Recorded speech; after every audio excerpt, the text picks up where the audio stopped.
42 गडरिये को मार दें, भेड़े तितर बितर हो जाएंगी। विचार: मुश्किलें अक्सर किसी एक प्रबल व्यक्ति की वजह से पैदा होती हैं, जो दम्भी और महत्वाकांक्षी होता है, जो आंदोलन करता है और सद्भावना में जहर भर देता है। अगर आप ऐसे लोगों को सक्रिय होने की जगह देते हैं तो दूसरे उनके प्रभाव के प्रलोभन में आ जाएंगे।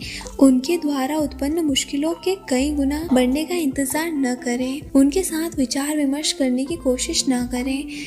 वे कभी नहीं सुधर सकते। उन्हें अलग थलग करके या देश से बाहर निकालकर देश निकाला देकर उनके प्रभाव को खत्म कर दें। मुश्किल की जड़ यानी गडरिये पर प्रहार करें तो भेड़ें अपने आप तितर बितर हो जाएंगी। शक्ति की कुंजी: पुराने जमाने में राजा और उसके मुट्ठी भर मंत्री पूरे देश पर शासन करते थे। सिर्फ सामंतों के पास शक्ति होती थी। सदियों बाद शक्ति धीरे धीरे प्रजातांत्रिक हुई। बहरहाल इससे एक आम गलत धारणा उत्पन्न हो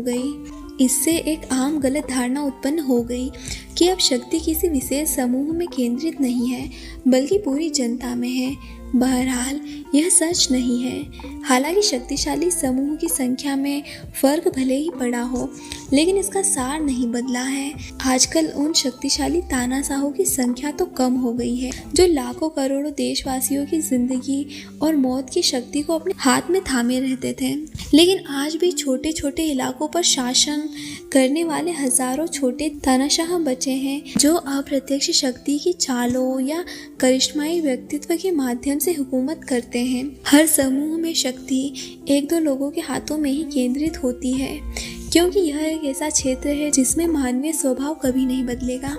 लोग किसी प्रबल व्यक्तित्व के चारों तरफ उसी तरह इकट्ठे होंगे जिस तरह ग्रह सूर्य के चारों तरफ चक्कर लगाते हैं। जिन लोगों को यह भ्रम होता है कि शक्ति के केंद्र का यह प्रकार अब मौजूद नहीं है, वे अंतहीन गलतियां करते हैं, अपनी ऊर्जा और समय बर्बाद करते हैं। शक्तिशाली लोग कभी समय बर्बाद नहीं करते हैं। बाहर से वे खेल खेलते नजर आते हैं और यह नाटक करते हैं कि शक्ति बहुत से लोगों में निहित है, लेकिन छुपकर वे समूह के चुनिंदा लोगों पर नजर रखते हैं, जिनके पास तुरुप के पत्ते होते हैं। इन्हीं लोगों पर वे काम करते हैं। किसी मुश्किल के आने पर वे उसके पीछे छुपे कारण की तलाश करते हैं। वे उस अकेले प्रबल चरित्र की तलाश करते हैं जिसने मुश्किल पैदा की थी और जिसे दूर करने या अलग करने से पानी की सतह दोबारा शांत हो जाएगी। अपनी पारिवारिक थेरेपी की प्रैक्टिस में डॉक्टर मिल्टन एरिकसन ने पाया कि अगर परिवार का माहौल गड़बड़ा गया है तो हमेशा एक व्यक्ति ही इसके लिए जिम्मेदार होता है। अपने सत्र में वे उस सदस्य को दूर बैठा देते थे और प्रतीकात्मक रूप से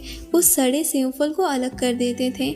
धीरे धीरे परिवार के बाकी सदस्य इस दूर बैठे व्यक्ति को अपनी मुश्किल के स्रोत के रूप में देखने लगते थे। एक बार जब आप यह पहचान जाए कि आग कौन लगा रहा है, तो इसे दूसरे लोगों को बताने से बहुत कुछ हासिल हो सकता है। याद रखें, आग लगाने वाले छुपकर अपना काम करते हैं। वे दूसरों की प्रतिक्रिया में अपने कार्य को छुपा लेते हैं। उनके कार्यों को सबके सामने ले आएंगे तो उनकी मुश्किलें पैदा करने की शक्ति चली जाएगी। रणनीति के खेल में एक प्रमुख तत्व है शत्रु को अलग थलग करना।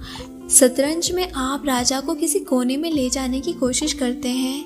गो नामक चीनी खेल में आप दुश्मन की शक्तियों को छोटे स्थानों पर अलग अलग रखने की कोशिश करते हैं ताकि वे हिल ना पाए और प्रभावहीन हो जाएं। अपने दुश्मन को नष्ट करने के बजाय उन्हें अलग थलग करना अक्सर ज्यादा अच्छा होता है, क्योंकि इससे आप कम क्रूर दिखते हैं। हालांकि परिणाम वही होता है, क्योंकि शक्ति के खेल में एकाकीपन का मतलब है मौत। एकाकीपन का सबसे प्रभावी रूप यह है कि मुश्किलें पैदा करने वालों को उसकी शक्ति के आधार से दूर कर दिया जाए। जब माओ त्से त्युंग शासक समूह में शामिल किसी दुश्मन को नष्ट करना चाहते थे तो वे सीधे उस पर आक्रमण नहीं करते थे, बल्कि चुपचाप और चोरी से उसे अलग थलग करने की कोशिश करते थे। वे उस व्यक्ति के सहयोगियों को उससे दूर कर देते थे और उसके समर्थन आधार को संकुचित कर देते थे। जल्द ही वह व्यक्ति अपने आप गायब हो जाता था। अंत में आप गडरिये पर हमला इसलिए करते हैं क्योंकि इससे भेड़ें दहशत में आ जाती हैं। जब लीडर चला जाता है तो गुरुत्वाकर्षण का केंद्र भी चला जाता है। ऐसा कोई नहीं रहता है जिसके चारों तरफ घूमा जाए। हर चीज बिखर जाती है। लीडर्स पर निशाना साधें, उन्हें नीचे लाएं और उत्पन्न होने वाली दुविधा में अनंत अवसरों की तलाश करें। तस्वीर मोटी भेड़ों का रेवड़। एक दो भेड़ें चुराने की कोशिश में अपना कीमती समय बर्बाद न करें। भेड़ों के रेवड़ की रक्षा करने वाले कुत्तों पर हमला करके अपनी जान जोखिम में न डालें। इसके बजाय गडरिये पर निशाना साधें। अगर आप उसे दूर जाने के लिए प्रलोभन देंगे तो कुत्ते भी उसके पीछे पीछे चले जाएंगे। गडरिये को नीचे गिरा दें। उसे गिरा देखकर भेड़ें तितर बितर हो जाएंगी और आप उन्हें एक एक करके उठा सकते हैं। विशेषज्ञ की राय, अगर आप धनुष तानते हैं तो सबसे मजबूत धनुष तानें। अगर आप तीर का प्रयोग करते हैं तो सबसे लंबे तीर का प्रयोग करें। घुड़सवार को मारने के लिए पहले उसके घोड़े को मारें।